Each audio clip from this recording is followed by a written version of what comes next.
Hey everyone, welcome to another deep dive. This time, we're tackling the Great Depression. We got a request from a listener who wanted to go deeper than the usual stuff, beyond just the textbook explanations.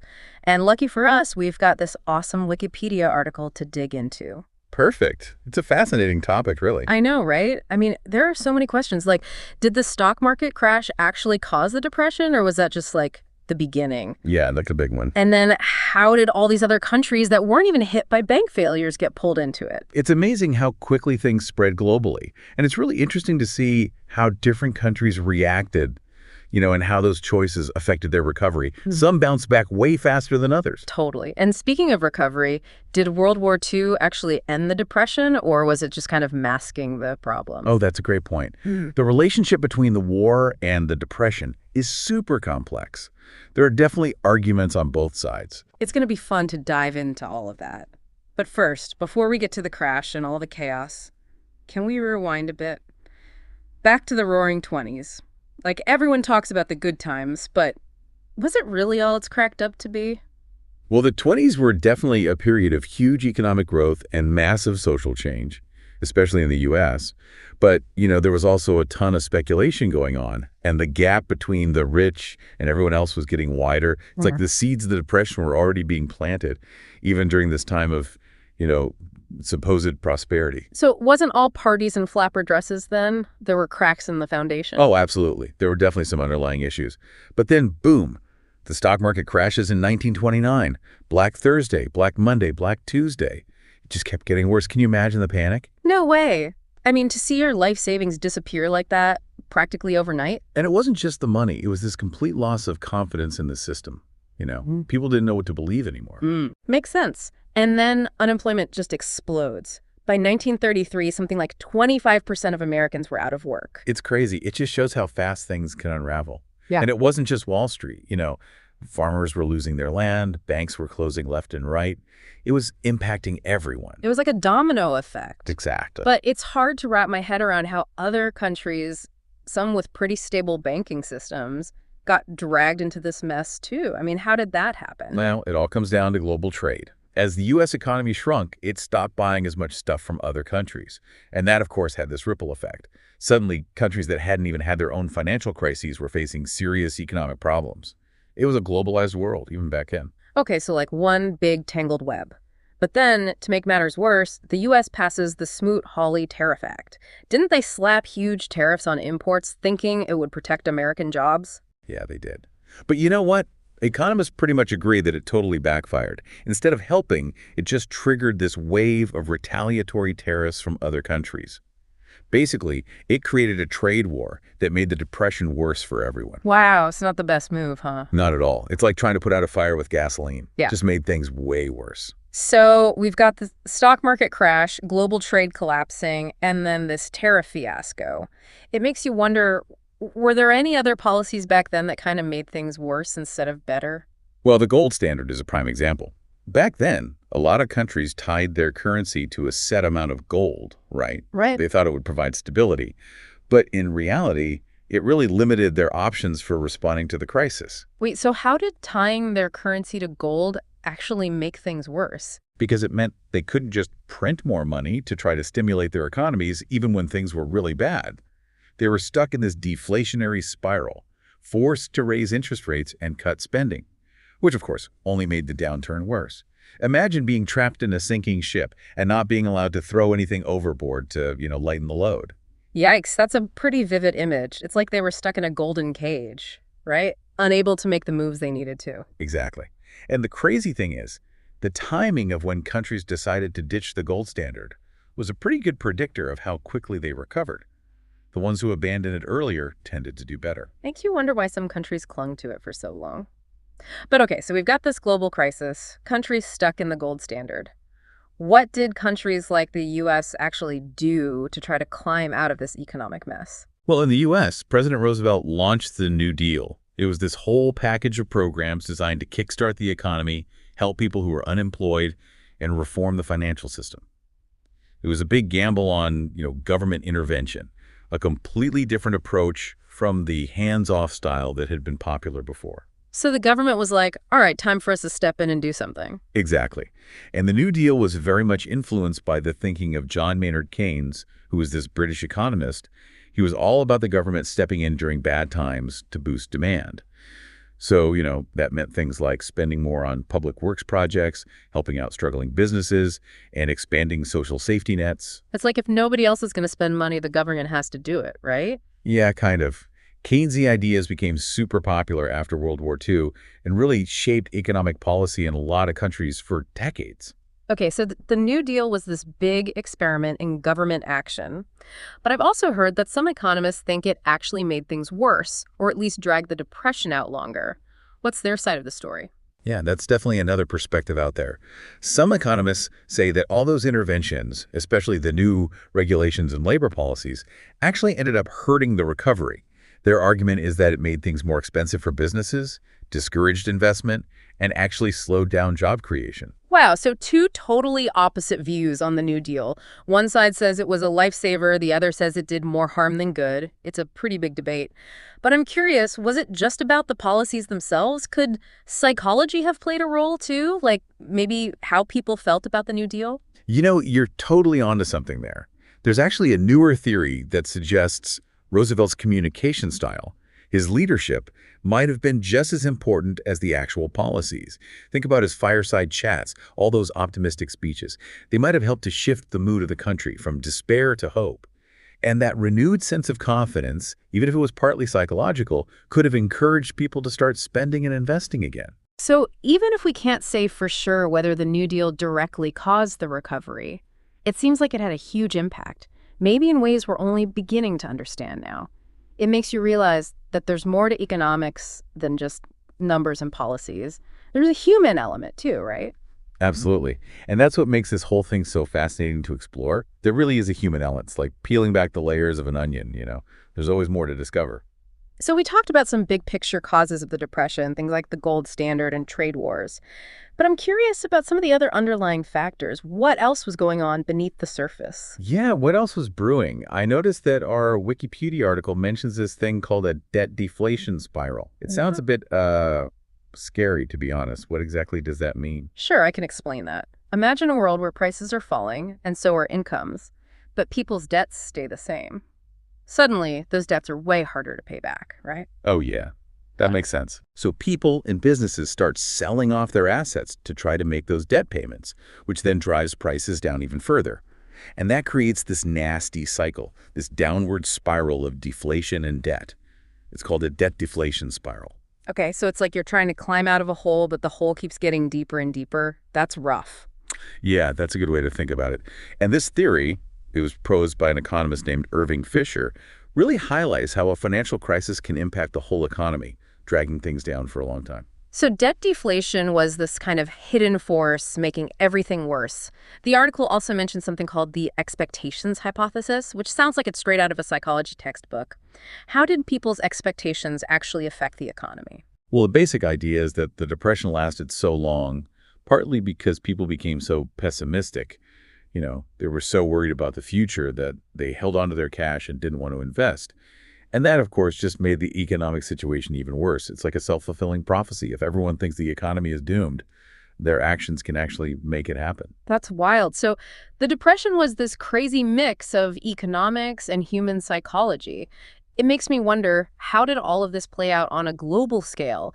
Did different countries experience it in different ways? Oh, absolutely. While the U.S. was kind of the center of the storm, the Depression hit different countries in different ways. For example, the U.S., the U.K., Germany, they all had really high unemployment. Wow. But places like China, which was still on a silver standard, were actually somewhat protected from the worst of it. Whoa, really? That's interesting. So even in a global crisis, there were some bright spots. Why do you think some countries were hit harder than others? Well, a lot of things were at play. For one, their economic structure mattered a lot. Countries that really depended on exports, like Germany, were hit especially hard when global trade basically stopped. Also, the choices they made in terms of policies were important. Countries that got off the gold standard early, like the UK, generally did better. And then you have to factor in the historical context, too. Germany, for example, was still recovering from World War I. That made them extra vulnerable. Right, like they were already on shaky ground. It's like the Depression was this massive storm, but different countries had different kinds of ships. Some were built to weather it better than others. Can we dive into a specific example? I know the article mentioned that Germany was hit really hard. What made them so vulnerable? Well, like we just said, Germany was still dealing with the aftermath of World War I. They had all this war debt, they were paying reparations, their economy was already fragile. And then when the U.S. suddenly stopped lending them money, which they'd been relying on, it was devastating. On top of all that, their government, the Weimar Republic, was super unstable politically and having trouble keeping things under control. So it was like a perfect storm of economic disaster and political turmoil. Did all that instability have any long-term consequences? Unfortunately, yes. It's really sad, actually. All that economic despair created a breeding ground for extreme ideologies. And that's how the Nazi Party, taking advantage of all the unemployment and unrest, managed to rise to power in 1933. Wow, it just goes to show how economic problems can have huge political consequences. It's like when people are desperate, they're more likely to turn to extreme solutions, even dangerous ones. What about the UK? How did they make it through? Well, the UK was definitely hit hard too, but they were able to hold on to their democratic system. They got off the gold standard pretty early on, which gave them more options for dealing with the crisis. Plus, they put in place a bunch of social welfare programs to try to help people who were unemployed. So even though they were going through a really tough time, their democracy survived. It seems like a country's political system, how strong it is, can make a big difference in a crisis like this. But I imagine the social consequences of the Depression were still pretty bad, especially in the U.S. Absolutely. You had millions of Americans facing unemployment, poverty, homelessness. It was really rough. Those pictures of the Hoovervilles, those shanty towns named after President Hoover, really capture how desperate things were. It's hard to imagine families losing their homes, their livelihoods, and having to live in those conditions. It's heartbreaking. Did anything good come out of all this? Did the Depression lead to any positive changes? That's a really interesting question. The Great Depression was obviously a terrible tragedy, but it did foster a sense of solidarity among a lot of Americans. It also pushed for the creation of some really innovative social programs and made people more aware of the need for a social safety net. It's like, as awful as it was, the crisis forced people to face those vulnerabilities and try to create a fairer system. That's a really great point. It shows how even the darkest times can spark positive change. Speaking of which, our article also talks about some of the literature that came out of this period. Authors like John Steinbeck, they captured the human cost of the Depression in incredibly powerful ways. Oh, yeah, like in The Grapes of Wrath, it's all about a family of farmers who are forced to leave their home during the Dust Bowl. It's a powerful reminder that behind all the economic data, there are real people with their own stories of resilience and loss. Exactly. Those stories are so important for truly understanding the impact of the Depression. They help us connect with the human side of things, reminding us that it wasn't just an economic event, it was a deeply human experience. It makes me think about the long-term effects of those experiences, those stories. Did the Depression change the way we think about things like economics, government, and society? That's a fantastic question, and it's something we'll dig into in the last part of our deep dive. We'll look at how the Depression reshaped economic thinking, influenced government policies, and even changed the global order. It's a really fascinating story of how a crisis can lead to lasting change. All right, so we've talked about the causes of the Great Depression, how it went global, and even the human stories behind it all. But I'm really curious about its legacy. Did it actually change the world in any lasting ways? Oh, absolutely. The Great Depression was a huge turning point in history. It forced people to rethink economic policies and how much the government should be involved in the economy. It also had a big impact on things like social welfare programs and even, played a role in the lead up to World War II. It's hard to overstate just how significant it was. Wow, that's a lot. Let's start with the economic side of things. You mentioned a rethink of economic policies. What exactly changed? Well, before the Depression, the main economic philosophy was laissez-faire. Basically, let it be, right? The government should stay out of the economy and let the free market do its thing. But then the Depression happened, and it showed that this hands-off approach could have some pretty terrible consequences. So it was like the free market failed to fix itself and the government had to step in. Exactly. That's when Keynesian economics started to take hold. He was named after John Maynard Keynes, this British economist. He argued that when the economy is in a slump, the government needs to actively jump in and try to boost demand, even if it means spending more money than it's taking in. So it's like When everyone else is too scared to spend, the government has to become the spender of last resort. You got it. And Keynesian ideas, they really took off after World War II and became a big part of how many countries managed their economies for decades. Okay, so the Depression basically paved the way for a much more active role for government in the economy. That's a huge shift. For sure. And it wasn't just about spending either. The Depression really highlighted the need for social safety nets, programs that could protect people when things go wrong. Like in the U.S., the Social Security Act was passed in 1935. It created a system of pensions for older people, unemployment insurance, and aid for families with kids. So those programs like Social Security that are still so important today, they're part of the legacy of the Depression. Totally. Seeing all the suffering during that time, it made it clear that governments need to look out for their citizens, especially when times are tough. Those ideas still shape social policy today. Right. So the Depression changed how we think about economics and led to important social programs. But what about its impact on the world on a global scale? Were there any consequences there? Yeah, definitely. The Depression, with all its economic nationalism and protectionist policies, actually contributed to the rising tensions that eventually led to World War II. Hold on. How did a financial crisis lead to a world war? Well, think about it.